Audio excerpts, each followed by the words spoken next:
Yeah, very good afternoon, Nana. Today's topic is derivation of formula for curved mirror. Curved mirror కు సంబంధించి ఒక mathematical formula ఉంటుంది బిడ్డ.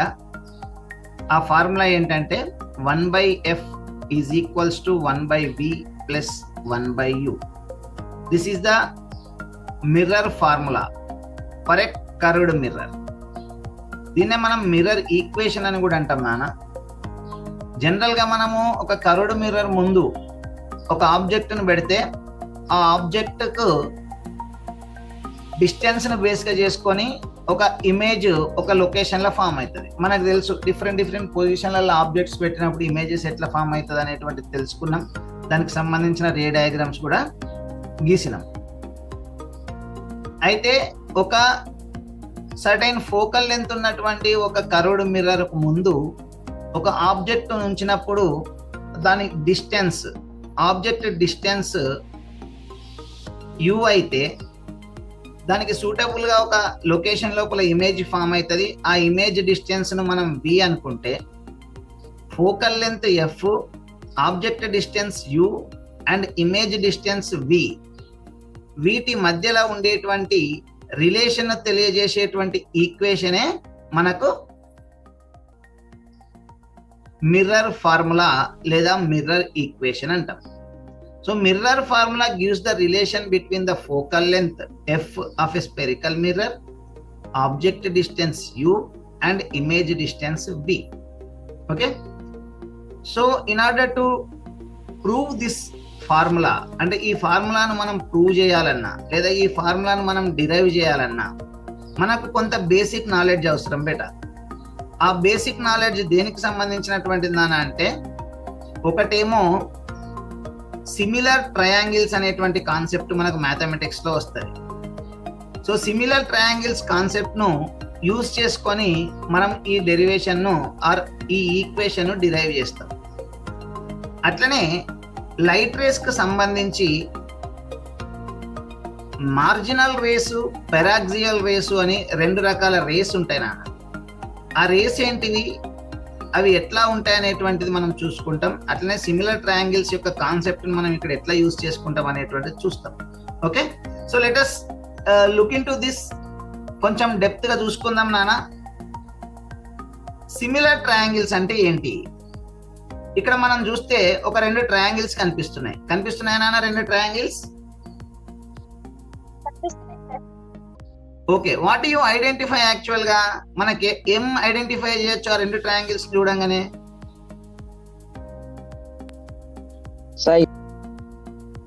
They look like similar, ఒక్క తీరుగా కనపడతానే. Of course sides length అనేటువంటివి different గా ఉండొచ్చు, కానీ సిమిలర్ గా కనపడతానే కదా.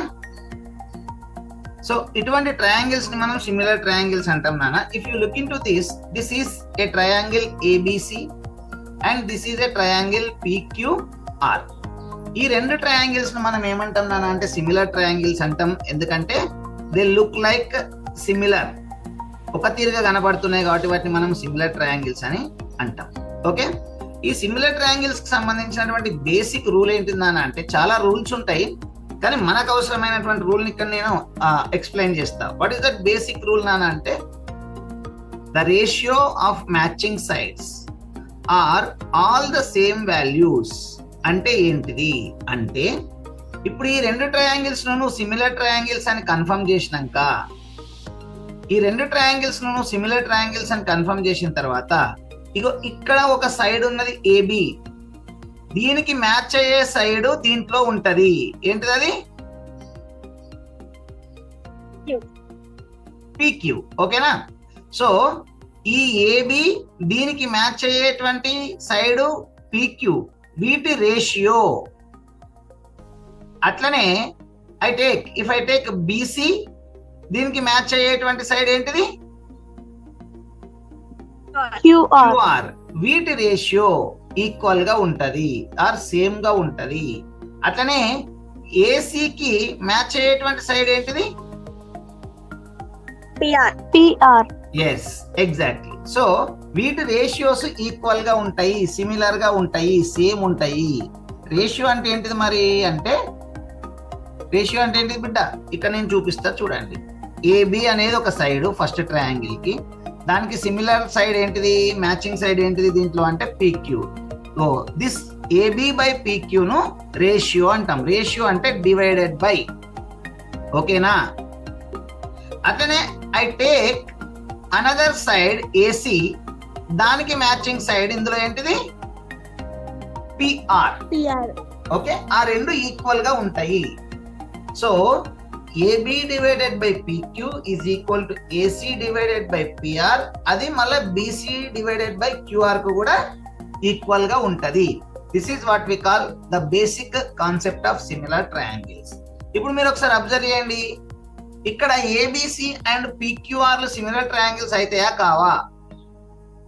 అవి కూడా సిమిలర్ ట్రయాంగిల్సే అవుతాయి, ఎందుకంటే ఆ రెండు రైట్ యాంగిల్ ట్రయాంగిల్స్ కాబట్టి. ఓకేనా బిడ్డ? రైట్ యాంగిల్ ఎక్కడ ఉన్నది, ఏబిసి లోనేమో బి దగ్గర ఉన్నది, పిక్యూఆర్ లోనేమో క్యూ దగ్గర ఉన్నది, కాబట్టి ఈ రెండు కూడా సిమిలర్ ట్రయాంగిల్సే. కాకపోతే ఇక్కడ నువ్వు కొంచెం కేర్ఫుల్ గా అబ్జర్వ్ చేయాలి. ఏబి సైడ్ కు మ్యాచింగ్ సైడ్ ఏంటిది, ఇది పిక్యూ. అట్లనే ఏసీ సైడ్ కు మ్యాచింగ్ సైడ్ ఏంటిది పిఆర్ లేదా ఆర్పి. బీసీ సైడ్ కు మ్యాచింగ్ సైడ్ ఏంటిది క్యూఆర్ లేదా ఆర్క్యూ. సార్ ఇక్కడ బీసీ ఏమో కింద ఉన్నది, ఇక్కడేమో పైన ఉన్నది అని అనుకోకు. దీన్ని రొటేట్ చేస్తే సేమ్ షేప్ కి వస్తుందా రాదా? వస్తుంది కదా. Okay, so this is how we can declare that these two are similar triangles. ఓకేనా? సో ఇప్పుడు ఇందులోపల మనము మ్యాచింగ్ సైడ్స్ ఎట్లా తీసుకుంటామంటే, సి ఏబి, ఏబికి మ్యాచింగ్ సైడ్ ఏంటిది బిడ్డ ఇక్కడ P Q. P Q. So AB divided by PQ is equal to A C. ఏసీకి మ్యాచింగ్ సైడ్ ఏంటిది దీంట్లో P R. P R. Very good. So A C divided by P R. P R అన్న ఆర్పి అన్న ఒకటే, ఎట్లయినా ఒకటే. So this is the relation between the sides for a similar triangles. అట్లనే ఇక్కడ ఒక ట్రయాంగిల్ కనిపిస్తున్నది ఏబిసి. ఓకే, ఏబిసి అనే ట్రయాంగిల్ కనిపిస్తున్నది. దాంట్లో బీసీకి ప్యారలల్ గా ఆర్క్యూ అనేటువంటి లైన్ కనపడుతుంది. Can you identify that there are two triangles in this figure? ఈ ఫిగర్ లో రెండు ట్రయాంగిల్స్ ఉన్నాయని ఐడెంటిఫై చేయొచ్చా బిడ్డ? చూడండి, వచ్చినాయి రెండు ట్రయాంగిల్స్. సో ఏబిసి అనేటువంటి ఒక ట్రయాంగిల్, అట్లనే ఏఆర్క్యూ ఆర్ ఏక్యూఆర్ హవెవర్. ఓకే, అలా రెండు ట్రయాంగిల్స్ వచ్చేసినాయి. ఇప్పుడు ఈ రెండు కూడా సిమిలర్ ట్రయాంగిల్స్ అని చెప్పబడతాయి. ఇప్పుడు ఈ రెండు సిమిలర్ ట్రయాంగిల్స్ అన్నప్పుడు వీటిలో A B divided by A R is equal to AC divided by A Q. రాయచ్చా? A B divided by A R is equal to AC divided by A Q. ఇవి మ్యాచింగ్ సైడ్స్, వాటి రేషియో ఈక్వల్. అంతేకాకుండా ఇంకొక రేషియో కూడా తీసుకోవచ్చు. B C divided by R Q is equals to AC divided by A Q. B C ఇది, దీనికి matching side R Q. A C ఇది, దానికి matching side A Q. So B C by R Q is equal to A C by AQ అని చెప్పవచ్చు. ఇది సిమిలర్ ట్రయాంగిల్ యొక్క concept. ఇగో ఈ కాన్సెప్ట్ ను మనం వాడుకుంటాము మిర్రర్ ఫార్ములా డ్రా చేసేటప్పుడు. ఓకే, సో ఇంకొక కాన్సెప్ట్ గురించి కూడా చెప్పినాను నాన్న. ఏంటిది అది అంటే మార్జినల్ రేసు, పెరాక్సియల్ రేసు అనేటువంటిది. ఓకే, ఇక్కడ కనిపిస్తున్నటువంటిది ఏం మిర్రర్ నాన్న? Concave mirror. Concave mirror. Very good. Concave mirror లోపల పోల్ ఉన్నది, ఫోకస్ ఉన్నది, సెంటర్ ఆఫ్ కర్వేచర్ ఉన్నది, ఇంకొక సమ్ ఏదో ఒక పాయింట్ ఉన్నది. Okay, right. ఏమంటున్నాము? Light rays which incident away from the principal axis are marginal rays. Marginal rays అంటే ఏంటి అంటున్నానా? ప్రిన్సిపల్ యాక్సిస్ నుంచి దూరంగా ఇన్సిడెంట్ అయ్యేటువంటి రేస్ ను మనం మార్జినల్ రేస్ అంటాము. ప్రిన్సిపల్ యాక్సిస్ నుంచి దూరంగా ఇన్సిడెంట్ కావడం అంటే ఇక్కడ చూడండి, ఒక ఇన్సిడెంట్ రే అలా ఇన్సిడెంట్ అయింది. ఇప్పుడు చూడండి మీరు, ప్రిన్సిపల్ యాక్సిస్ నుంచి చాలా దూరంగా లేదు ఇది. ఓకే, ఈ విధంగా ప్రిన్సిపల్ యాక్సిస్ నుంచి దూరంగా ఇన్సిడెంట్ అయితే ఇటువంటి రేస్ ను మనం ఏమంటాం నాన్న అంటే మార్జినల్ రేస్ అంటాము. మీరు కనుక చూసుకున్నట్టయితే ఇంత డిస్టెన్స్ ఉన్నది ప్రిన్సిపల్ యాక్సిస్ నుంచి కదా.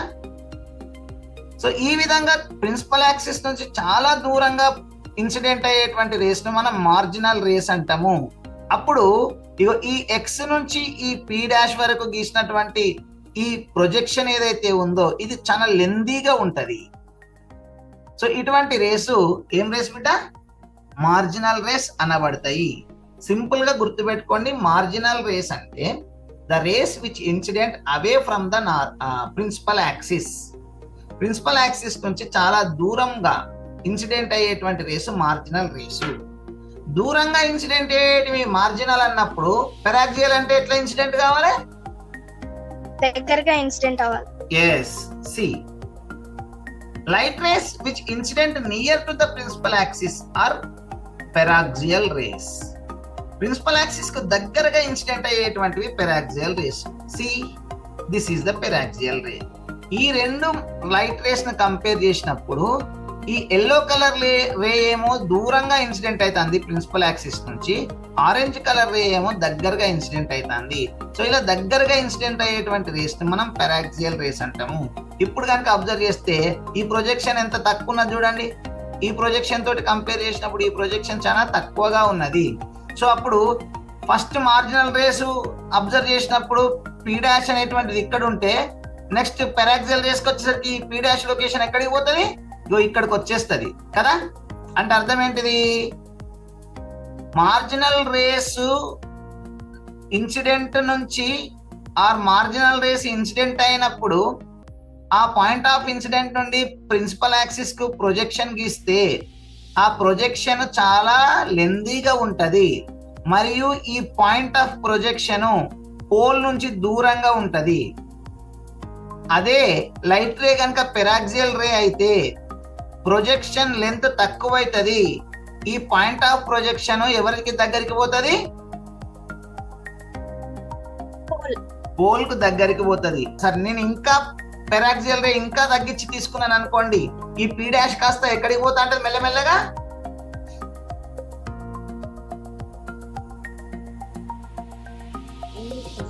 నేను ఈ లైట్ రేను ఇంకా దగ్గరికి తీసుకొచ్చిన అనుకోండి, అప్పుడు ఈ పి డాష్ ఎవరి దగ్గరికి పోతా అంటే మెల్లమెల్లగా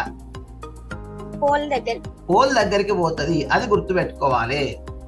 అంటే for paraxial rays P dash nearly coincides with the pole అని అర్థం చేసుకోండి.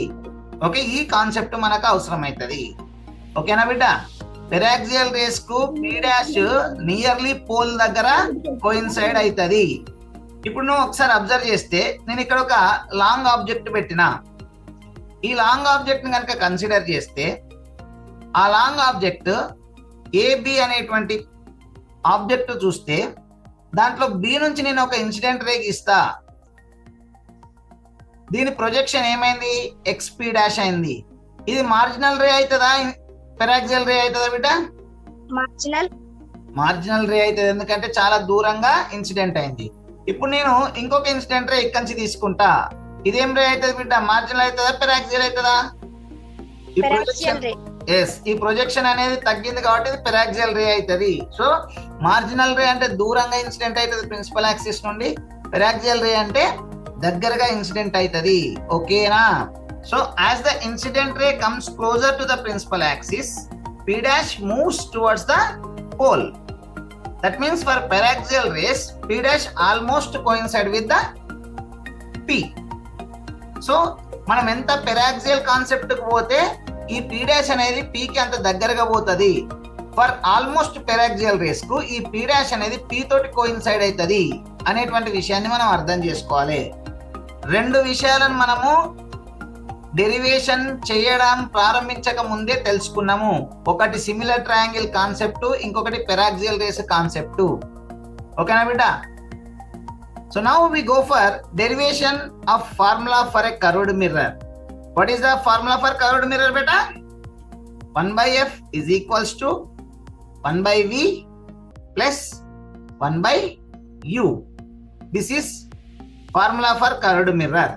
Okay, సో ఈ కర్వ్డ్ మిర్రర్ ఫార్ములాను మనం డిరైవ్ చేయడం కోసం ఏం చేయాలి? ఫస్ట్ కర్వ్డ్ మిర్రర్ ని డ్రా చేయాలి. కర్వ్డ్ మిర్రర్ ని ఎలా డ్రా చేస్తాము మనకు తెలుసు. ఒక సెంటర్ ఆఫ్ కర్వేచర్ ని తీసుకుంటాము, దాని నుండి ఒక ప్రిన్సిపల్ యాక్సిస్ ను డ్రా చేస్తాము. డ్రా చేసిన తర్వాత కొంత రేడియస్ తోటి ఒక ఆర్క్ ఇలా గీస్తాము. దానికి ఒక సైడ్ షేడింగ్ ఇచ్చేసి ఆ రెండు ఎక్కడైతే కోయిన్సైడ్ అవుతున్నాయో అక్కడ మనము పోల్ ని ఐడెంటిఫై చేస్తాము. పోల్ కు మరియు సెంటర్ ఆఫ్ కర్వేచర్ కు మధ్యలో ఎవరు ఉంటారు బిడ్డ?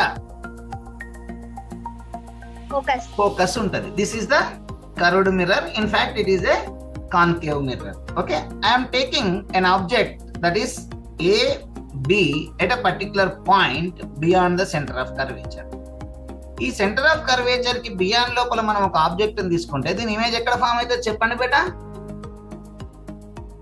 Between C and F. Yes, between C and F. మళ్ళా దీనికి ఇమేజ్ ఫార్మేషన్ కోసం మనం రే డయాగ్రామ్ గీయమంటే ఫస్ట్ రే ఎట్లా తీసుకుంటాము? ప్రిన్సిపల్ యాక్సిస్ ప్యారలల్ గా తీసుకుంటాం. సో అదే చెప్తాం ఇక్కడ. We take 2 incident rays from the object AB. Object AB లోపల B అనేటువంటి పాయింట్ నుంచి మనము 2 ఇన్సిడెంట్ రేస్ తీసుకుంటాం. ఫస్ట్ ఇన్సిడెంట్ రే ఏంటిదట? Incident ray parallel to the principal axis, that is BX. అంటే B నుంచి స్టార్ట్ అయ్యి ఇలా B నుంచి స్టార్ట్ అయ్యి ప్రిన్సిపల్ యాక్సిస్ కు ప్యారలల్ గా ఇక్కడ ఎక్కడో X అనే పాయింట్ దగ్గర ఇన్సిడెంట్ అవుతుంది. అలా అన్నమాట. దిస్ ఈస్ BX అనేటువంటి ఇన్సిడెంట్ రే. మరి ఈ ఇన్సిడెంట్ రే రిఫ్లెక్ట్ కావాలి కదా. రిఫ్లెక్ట్ అయ్యి ఎక్కడికి పోతుంది? Passing through the focus. Yes, incident ray ఎక్కడి నుంచి వెళ్ళాలి? Passing through the focus. So this ray after reflection passes through the focus. అదే రాస్తాం. It gets reflected and passes through the focus as XF. ఇలా XF లాగా వెళ్ళిపోతుంది. This is the reflected ray. General గా అయితే మనం రే డయాగ్రామ్ గీసేటప్పుడు second incident ray ఎట్లా తీసుకుంటాం నాన్న? Passing through the focus. Yes, passing through the focus తీసుకుంటాము మామూలుగానైతే. కానీ మిర్రర్ ఫార్ములాను డిరైవ్ చేసేటప్పుడు మనం సెకండ్ ఇన్సిడెంట్ రేను passing through the centre of curvature తీసుకుంటాం. ఇది గుర్తుపెట్టుకోవాలి. ఇక్కడ సేమ్ రే డయాగ్రామ్ వస్తుంది, అంటే ఇమేజ్ ఫార్మేషన్ సేమ్ లొకేషన్ ఉంటది. కానీ సెకండ్ ఇన్సిడెంట్ రే అనేటువంటిది ఇలా తీసుకుంటావు. Incident ray passing through the centre of curvature, that is BY. అంటే ఇగో ఇలా B నుంచి స్టార్ట్ అయ్యి C నుంచి వెళ్ళిపోయి ఇక్కడ రావాలి. So this is the incident ray. అది ఎక్కడ ఇన్సిడెంట్ అయింది అని అంటే Y దగ్గర ఇన్సిడెంట్ అయింది. దాన్ని BY అంటాము. ఓకేనా? అర్థమైందా? డిఫరెన్స్ అర్థమైందా? అర్థమైంది sir. So when it is incidenting passing through the centre of curvature, how about the reflected ray? retraces the same path in opposite direction. Very good. So same path లోపల, ఎందుకంటే centre of curvature నుంచి పోయేటువంటి line ఏదైతే ఉందో అది నార్మలే. కాబట్టి normal వెంబడి ఇన్సిడెంట్ అయినప్పుడు నార్మల్ వెంబడే రిఫ్లెక్ట్ కావాలి. So it gets reflected and moves back in the same path, that is YB. Y నుంచి B కి రివర్స్ పాత్ లోపల అలా వెళ్ళిపోతుంది. సో ఇప్పుడు మనము we found a figure. Okay, now what you do is this. So మనకు ఈ రెండు ఆరెంజ్ లైన్స్ ఏవైతే ఉన్నాయో అవి రిఫ్లెక్టెడ్ రేస్ ను ఇండికేట్ చేస్తాయి. ఆ రెండు రిఫ్లెక్టెడ్ రేస్ ఎక్కడ? ఈ పాయింట్ దగ్గర ఇంటర్సెక్ట్ అవుతాయి. ఎప్పుడైతే రెండు రిఫ్లెక్టెడ్ రేస్ ఒక పాయింట్ దగ్గర ఇంటర్సెక్ట్ అవుతాయో అక్కడ ఏం ఫామ్ అవుతుంది బిడ్డ? ఇమేజ్ ఫామ్ అవుతుంది. So this image is now indicated as A', B'. AB is the object, this is the image. Image location between F and C form అయింది. నువ్వు సెకండ్ రిఫ్లెక్టెడ్ రేని ఇలా ఫోకస్ నుంచి గీసినా అది ప్రిన్సిపల్ యాక్సిస్ ప్యారలల్ గా వచ్చి మళ్ళీ ఇక్కడనే ఇంటర్సెక్ట్ అవుతుంది. సో ఇమేజ్ లొకేషన్ మారదు. నువ్వు రే డయాగ్రామ్ ఏ ఇన్సిడెంట్ రే తీసుకున్నా ఇమేజ్ ఫార్మేషన్ లొకేషన్ అనేది మారదు. So that is the image A', B' అనేది. So the image is formed as A', B'. XP' is the perpendicular drawn from X to the principal axis. అంటే ఇగో ఇక్కడ మనకు X అనేటువంటిది ఈ point incident ఉంది కదా, ఇన్సిడెంట్ పాయింట్ ఉంది కదా, అక్కడి నుంచి ఒక పర్పెండిక్యులర్ డ్రా చేయాలి, ప్రొజెక్షన్ చేయాలి. ఎక్కడికి అంటే ప్రిన్సిపల్ యాక్సిస్ మీదకి. సో ఇలా దట్ ఈస్ పి డాష్ అనే పాయింట్ దగ్గర అది ప్రిన్సిపల్ యాక్సిస్ ను ఇంటర్సెక్ట్ అవుతుంది. So X P dash is the normal or perpendicular drawn from X to principal axis. మీరు ఒకసారి ఈ ఫిగర్ లో కనుక అబ్జర్వ్ చేస్తే ఈ ఏబి ఎంత లెంత్ ఉంటుందో ఈ ప్రొజెక్షన్ ఎక్స్పీ డాష్ కూడా అంతే లెంత్ ఉంటది. అందుకే మనం ఇక్కడ ఏం మెన్షన్ చేసినాం నాన్న బ్రాకెట్ లో, XP dash is equals to AB. XP dash అనేటువంటిది ఎంత ఉంటుంది నాన్న అంటే ఏబికి సమానంగా ఉంటది. అది మనం ఇండికేట్ చేసినాము. ఓకేనా? రైట్, అర్థమైందా? అర్థమైంది సార్. Very good. అర్థమైంది సార్. యా, ఇక్కడ మీరు ఏమేమి అబ్జర్వేషన్ చెప్పండి. ఇందులో పిఏ అనేది ఆబ్జెక్ట్ డిస్టెన్స్, పోల్ నుంచి ఆబ్జెక్ట్ కున్న డిస్టెన్స్ పిఏ ఆబ్జెక్ట్ డిస్టెన్స్. అట్లనే పిఏ డాష్ ఇమేజ్ డిస్టెన్స్, అది వి. పిఎఫ్ అంటే focal length small F. P C అంటే radius of curvature, that is equal to 2f. ఇవన్నీ మనకు తెలిసిన విషయాలే. Object distance u, image distance v, focal length f, radius of curvature 2f. ఇప్పుడు కనుక నువ్వు అబ్జర్వ్ చేస్తే ఆల్ ద డిస్టెన్సెస్, అన్ని డిస్టెన్స్లు ఎక్కడి నుంచి మెజర్ చేయబడ్డాయిరా? పోల్. ఎస్, చూడండి, PA, PA dash, PF, PC. అంటే నువ్వు ఒకటి మైండ్ లో పెట్టుకోవాలి, ఈక్వేషన్ డిరైవ్ చేసేటప్పుడు అన్ని డిస్టెన్స్ లను పి నుంచి ఉండేటట్టు చూసుకోవాలి. ఓకేనా? ఎస్. ఇప్పుడు చూడండి, మనకి ఈ రే డయాగ్రామ్ ఉంది. ఇప్పుడు ఈ రే డయాగ్రామ్ లోపల మనం ఇంత ముందు నేర్చుకున్నటువంటి సిమిలర్ ట్రయాంగిల్స్ ఎక్కడ కనపడతాయి చెప్పండి. సిమిలర్ ట్రయాంగిల్స్ ఎక్కడైనా కనిపిస్తున్నాయా? చూడండి, ఆ మిర్రర్ అలా తీసేస్తే మనకు ఉన్నటువంటి డయాగ్రామ్ ఇది. ఈ డయాగ్రామ్ లోపల ఈ రెండు సిమిలర్ ట్రయాంగిల్స్ అయితాయా కావా? ఆ రెండు ఎట్లా సిమిలర్ ట్రయాంగిల్స్ అయితే చూద్దాం. చూడండి, ABC is a right angle triangle. అట్లనే A dash B dash C కూడా ఒక రైట్ యాంగిల్ ట్రయాంగిల్. ఇందులో ఏబి లెక్క ఇక్కడ ఏ డాష్ బి డాష్ ఉంది, బిసి లెక్క ఇక్కడ బి డాష్ సి ఉంది, ఏసీకి మ్యాచింగ్ గా ఇక్కడ ఏ డాష్ సి ఉంది. సో ఇలా మ్యాచింగ్ సైడ్స్ ఉన్నటువంటి ట్రయాంగిల్స్ కాబట్టి ఈ రెండు సిమిలర్ ట్రయాంగిల్స్ అనబడతాయి. ఒక్కసారి చూస్తే we can take it off. ఈ రెండు సిమిలర్ ట్రయాంగిల్స్. అర్థమైందా? Yes sir. ఏబిసి అట్లనే A dash B dash C. ఈ సి అనేటువంటిది రెండింటికి కలిపి ఉన్నది, అందుకే ఒక్కసారే తీసుకున్నా నేను ఇక్కడ. Okay, A dash B dash C ఒక రైట్ యాంగిల్ ట్రయాంగిల్, ఏబిసి కూడా ఒక రైట్ యాంగిల్ ట్రయాంగిల్. ఈ రెండు సిమిలర్ ట్రయాంగిల్స్ అవుతాయి. అప్పుడు మనం ఏం చెప్తాం నాన్న అంటే ట్రయాంగిల్ ఏబిసి అంటే ఇది and triangle A dash B dash C are similar triangles. ABC మరియు A dash B dash C లు సిమిలర్ ట్రయాంగిల్స్ అని చెప్పబడ్డాయి. when these two are similar triangles we have an idea that the ratio of matching sides are equal. Ratio of matching sides ఇక్కడ ఏం తీసుకుంటానం కొంచెం జాగ్రత్తగా చూడండి. That is AB. AB అంటే ఈ హైట్, దానికి మ్యాచింగ్ సైడ్ ఎవరు ఇక్కడ? A dash B dash. Yes. So divided by A dash B dash is equal to, మనం ఇక్కడ ఏం తీసుకుంటాము? ఏసి, ఈ లెంత్ డివైడెడ్ బై ఇక్కడ ఎవరు? ఏ డాష్ సి. ఏ డాష్ సి. ఓకే, ఇది ఒక రిలేషను. అట్లనే ఇంకా ఇప్పుడు ఇది రెండు సిమిలర్ ట్రయాంగిల్ లాగా ఇటువైపు కూడా ఒక రెండు సిమిలర్ ట్రయాంగిల్స్ ఉన్నాయా చూడండి. చూద్దాం ఆ రెండు సిమిలర్ ట్రయాంగిల్స్ ఏంటియో చూద్దాం. Okay, so this is one. X P dash F, A dash B dash F, ఈ రెండు కూడా similar triangles. Let us bring of them, బయటికి తీసుకురండి వాటిని ఇలా. So X P dash F, A dash B dash F, ఈ రెండు కూడా సిమిలర్ ట్రయాంగిల్సే. అప్పుడు ఎలా రాస్తామంటే triangle P dash XF and triangle A dash B dash F are similar triangles. ఈ రెండు కూడా సిమిలర్ ట్రయాంగిల్సే. సో అలా పి డాష్ ఎక్స్, అంటే ఇగో ఇది పి డాష్ ఎక్స్, దానికి మ్యాచింగ్ సైడ్ ఎవరు? A dash B dash. A dash B dash. So divided by A dash B dash is equals to P dash F divided by దానికి similar ఎవరు? A dash F. అర్థమైందా? అర్థమైంది sir.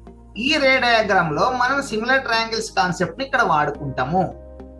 Okay, so ఈ రెండు ABC and A dash B dash C similar triangles కావడం వల్ల మనకు AB divided by A dash B dash is equal to AC divided by A dash C అనేటువంటిది ఒక relation వచ్చింది.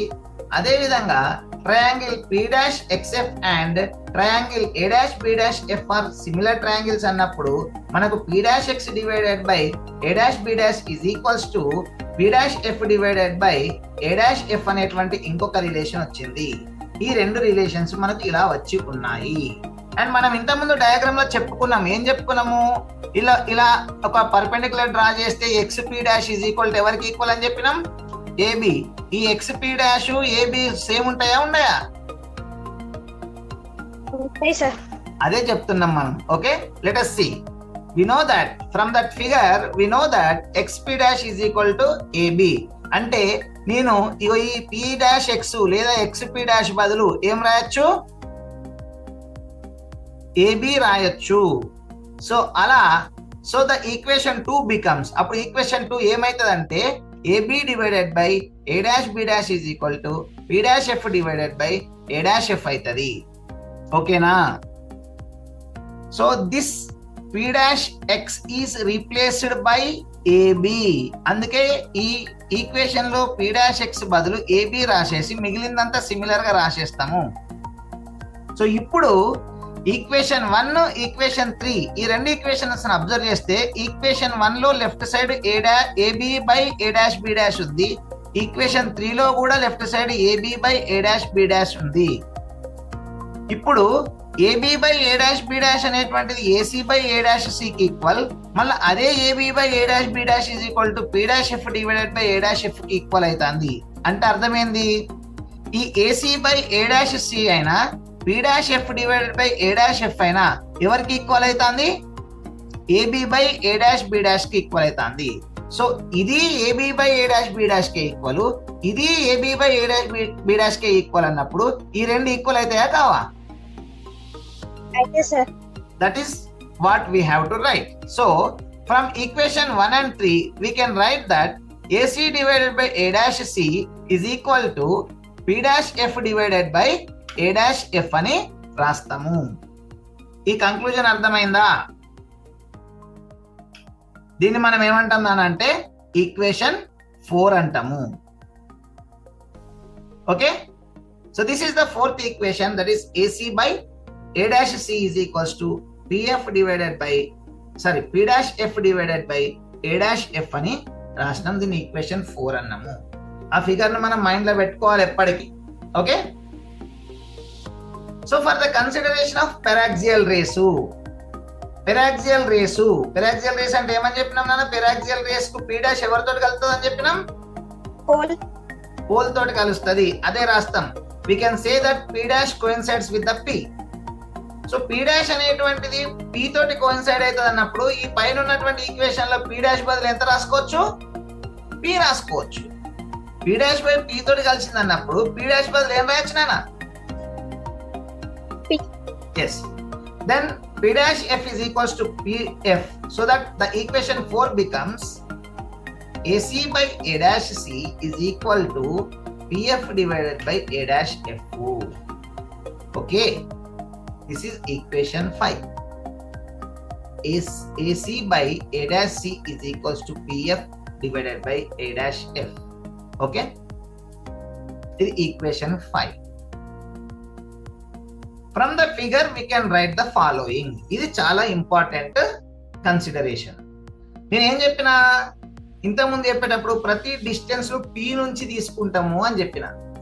ఇప్పుడు ఇక్కడ AC ఉన్నది అంటే ఇగో ఇక్కడ నుండి ఇక్కడికి ఈ ఏసీ అనేటువంటి డిస్టెన్స్ ను నువ్వు పి నుంచి తీసుకుంటూ ఎలా రాయాలి? అట్లనే ఏ డాష్ సి ఉన్నది. ఇగో ఏ డాష్ సి అంటే ఇది ఇక్కడ నుంచి ఇక్కడికి. కానీ నువ్వు దాన్ని పి నుండి కన్సిడర్ చేసుకుంటూ ఎలా రాయాలి అంటే you need to involve the point P in each distance. ప్రతి డిస్టెన్స్ లో పాయింట్ పిని ఇన్వాల్వ్ చేయాలి. అట్లా ఇన్వాల్వ్ చేసుకుంటే ఎట్లా రాస్తామో ఒకసారి చూడండి. AC is equal to, AC అంటే ఏంటి బిడ్డ, ఇక్కడ నుంచి ఇక్కడికి, ఇది ఈక్వల్ టు నేనేం చేస్తానా అంటే ఇలా తీసుకుంటా, పిఏ మైనస్ పిసి అవుతుందా? చూడండి, పిఏ అంటే ఇక్కడ నుంచి ఇక్కడికి, ఇళ్ళకి వెళ్ళి పిసి అంటే ఇక్కడ నుంచి ఇక్కడికి తీసేయి, కట్ చేయి, ఇక మిగిలిందే వాళ్ళరా ఏసీ అవుతుందా కాదా? అవును సార్. రెస్పాండ్ కావాలి నాన్న. పిఏల నుండి పిసిని తీసేస్తే మనకి ఎవరు వస్తారు? ఏసీ వస్తుంది. అదొక రిలేషన్. అంటే నేను ఈ ఈక్వేషన్ 5 ఏసీ బదులు ఏం రాయొచ్చు? PA minus PC. Yes, that's it. అలా నేను ఎక్కడెక్కడైతే పి లేదో అక్కడ పిని ఇన్వాల్వ్ చేసే ప్రయత్నం చేస్తే, ఇక్కడ పిఎఫ్ లో పి ఉన్నది కాబట్టి నో ప్రాబ్లం. నెక్స్ట్ ఏ డాష్ సి ఎట్లా రాసుకోవాలి? ఏ డాష్ సి అంటే ఏంటిదన్నా, ఇక్కడ నుంచి ఇక్కడికి, అందులో కూడా మళ్ళీ పిని ఇన్వాల్వ్ చేసి రాయండి. ఏమవుతుంది? పిసి మైనస్ పిఏ డాష్, అంతేనా కదా? పిసిలోకి వెళ్ళి పిఏ డాష్ తీసేస్తే ఏ డాష్ సి వస్తుంది. So that is what we have to right, PC minus PA dash. అట్లనే ఇంకెవరు ఉన్నారు? ఏ డాష్ ఎఫ్ ఉన్నది. So A dash F is equals to, అంటే ఏ డాష్ ఎఫ్ అంటే ఏంటంటే గీ నుంచి గీడికి, గీ నుంచి గీడికి. ఓకే, ఎలా రాయాలి? That is PA dash minus PF. PA dash లకి వెళ్ళి పిఎఫ్ ను కట్ చేస్తే ఏ డాష్ ఎఫ్ మిగులుతుంది. ఇగో ఈ 3 రిలేషన్స్ తీసుకపోయి ఈక్వేషన్ 5 లో సబ్స్టిట్యూట్ చేయండి. ఏమైతే చూద్దాం. Substituting these in equation 5, we get PA minus PC divided by PC minus PA dash is equal to PF divided by PA dash minus PF. ఓకేనా? ఈ 3 రిలేషన్స్ ను ఈ 3 ప్లేసులలో రాసినాము. Clear? This is what we call equation 6. అర్థమైందా? Equation 6 వరకు అర్థమైంది sir. Okay బిడ్డ, ఇక్కడ చూడండి. మరి పిఏ అంటే ఏంటిదిరా? పోల్ నుంచి ఆబ్జెక్ట్ కున్న distance, that is object distance you కదా. అట్లనే పిసి అంటే ఏంటిది? పోల్ నుంచి సెంటర్ ఆఫ్ కర్వేచర్ కున్న distance, that is nothing but the radius of curvature, that is equal to 2f అని కూడా మనకు తెలుసు. అట్లనే మళ్ళీ డినామినేటర్ ఇక్కడ పిసి ఉన్నది. పిసి అంటే ఇదే రేడియస్ ఆఫ్ కర్వేచర్. మళ్ళీ PA dash, P to A dash అంటే ఇమేజ్ డిస్టెన్స్ వి. మళ్ళీ పిఎఫ్ ఉన్నది, that is pole to focus, focal length. మళ్ళీ PA dash, that is nothing but the image distance. మళ్ళీ PF ఉన్నది, focal length. So ఇప్పుడు మనం ఏం చేయాలన్నా అంటే వి నో దట్ పిఏ అంటే యు అని తెలుసు, పిఏ డాష్ అంటే వి అని తెలుసు, పిఎఫ్ అంటే ఎఫ్ అని తెలుసు, పిసి అంటే capital R, that is equal to 2f అని తెలుసు. ఇవన్నీ ఆల్రెడీ మనకు రే డయాగ్రామ్ నుంచి వచ్చినటువంటి వాల్యూస్. ఓకేనా? ఇక్కడ వరకు అర్థమైందా? Right, yes. సో ఇప్పుడు ఈ వాల్యూస్ ని ఇక్కడ సబ్స్టిట్యూట్ చేయండి. Then equation 6 becomes as PA అంటే వాళ్ళు యు మైనస్ పిసి అంటే వాళ్ళు 2f. So u minus 2f right, divided by మళ్ళీ పిసి అంటే ఎవరు? 2f. పిఏ డాష్ అంటే ఎవరు? V. 2f minus v is equal to PF అంటే ఎవరు? Small F. పిఏ డాష్ అంటే ఎవరు? మళ్ళా వి మైనస్ పిఎఫ్ అంటే స్మాల్ ఎఫ్. సో ఇప్పుడు ఏం చేసినాం? మెల్లమెల్లగా మనకు కావాల్సినటువంటి టర్మినాలజీ లోపలికి మనం వస్తానం. మనకు కావాల్సినవి ఎఫ్లు యూలు వీలే కాబట్టి అన్నింటినీ తీసుకొచ్చి ఎఫ్ యూ వీలకు మార్చి పెట్టేసినాం. ఇక దీని నుంచి మనము ఎట్లా చేయాలి, ఏం చేయాలి అనేటువంటిది చూద్దాం. Applying the cross multiplication we get, ఏమైతే క్రాస్ మల్టిప్లికేషన్ అంటే ఈ u మైనస్ 2f తోటి v మైనస్ ఎఫ్ ను మల్టిప్లై చేయాలి, ఈ ఎఫ్ తోటి 2f మైనస్ v ని మల్టిప్లై చేయాలి. So this is u minus 2f into v minus F is equal to f into 2f minus v. ఇది క్రాస్ మల్టిప్లికేషన్ ద్వారా. Okay, so now what you do is దీన్ని మొత్తం multiply చేయండి. Distributive property తోటి. Distributive property అంటే ఏంటిదిరా? 6th class mathematics లో నేర్చుకుంటాం, 7th క్లాస్ మ్యాథమెటిక్స్ లో కూడా నేర్చుకుంటాం. So u into v, uv, u కు ముందు ప్లస్ ఉన్నది, ఇక్కడ ఎఫ్ కు ముందు మైనస్ ఉన్నది కాబట్టి plus into minus minus, you into F, UF. అర్థమైందా?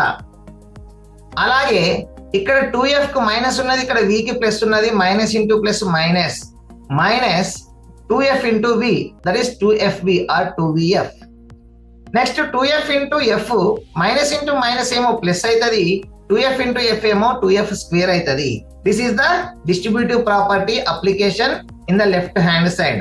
Now in the right hand side we get 2f into F, that is 2f square minus v into F, vf.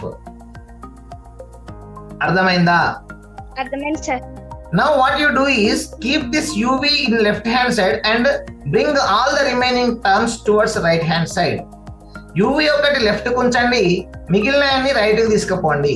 మిగిలిన ఈ 3 terms ను మనం right కి తీసుకుపోవడానికి ముందు అక్కడ ఉన్న 2 టర్మ్స్ రాయండి, that is 2f square minus vf. Already అక్కడ రైట్ హ్యాండ్ సైడ్ ఉన్నాయే, వాటిని రాస్తాం. ఇప్పుడు ఈ మైనస్ uf అటుపోయి ఏమైతుంది బిడ్డ? ప్లస్ uf అవుతుంది. ఆ మైనస్ 2vf పోయి ప్లస్ 2vf అవుతుంది. ఆ ప్లస్ 2f స్క్వేర్ అటు పోయి మైనస్ 2f స్క్వేర్ అవుతుంది. అర్థమైందా ఈ స్టెప్? అర్థమైంది సార్. Very good. అర్థమైంది. Now if you look into this equation, here this 2f square is having positive sign, this 2f square is having negative sign, so that we can cancel out them. 2 2f స్క్వేర్లు cancel out అయినాయి. మిగిలిన వాళ్ళు ఎవరిగా? uv is equals to, ఇక్కడ uf ఉంది, ఇక్కడ vf ఉంది, ఇక్కడ కూడా vf ఉంది. కాకపోతే ఇదేమో ఒక vf విత్ నెగటివ్ సైన్, ఇక్కడ 2vf with positive sign. So ఈ రెండింటిని మనం కనుక అబ్జర్వ్ చేస్తే 2vf లకి వెళ్ళి ఒక vf మైనస్ అయితే ఒక్క vf మిగులుతుంది. That means uf plus 1vf మిగులుతుంది. అర్థమైందా? ఈ ఈక్వేషన్ 7 ను మనం ఇప్పుడు ఏం చేద్దాం బిడ్డ అంటే, divide equation 7 by u into v into f. మొత్తం left hand side right hand side uvf తోటి డివైడ్ చేయండి. అప్పుడు మనకి ఏమైతుంది అంటే, లెఫ్ట్ హ్యాండ్ సైడ్ ఉన్నటువంటి uv కి divided by uvf, right hand side ఉన్నటువంటి uf కి divided by uvf plus vf కి డివైడెడ్ బై uvf. అంతే కదా నాన్న? ఇప్పుడు రైట్ హ్యాండ్ సైడ్ లో ఉన్నటువంటి దీనికి డివైడెడ్ బై uvf రాయాలంటే ఈ టర్మ్ కు డివైడెడ్ బై uvf రాయాలి, ఈ టర్మ్ కు డివైడెడ్ బై uvf రాయాలి. అప్పుడు పైన మొత్తం మల్టిప్లికేషన్లే ఉన్నాయి, వీటి మధ్యలో ఏ గుర్తు లేదంటే మల్టిప్లికేషన్, కింద మొత్తం మల్టిప్లికేషన్లే, ఇక్కడ కూడా మల్టిప్లికేషన్లు. అప్పుడు సేమ్ టర్మ్లను క్యాన్సిల్ చేయొచ్చు. అంటే పైన uv కింద uv cancel, right hand side పైన uf ఇక్కడ కింద uf క్యాన్సిల్, ఇక్కడ vf ఇక్కడ vf క్యాన్సిల్. ఇక అవి క్యాన్సిల్ అవుట్ పోగా మిగిలిన వాళ్ళు ఎవరు? 1 divided by f is equal to 1 divided by v plus 1 divided by u. ఏంటిది బిడ్డ ఇది? Mirror formula. ఎస్, మనకు కావాల్సినటువంటి మిర్రర్ ఫార్ములా ఇదే. That means the above equation is known as the formula for spherical mirrors. దీన్నే mirror formula అంటాము, లేదా mirror equation అని అంటాము. అర్థమైందా? అర్థమైంది సార్.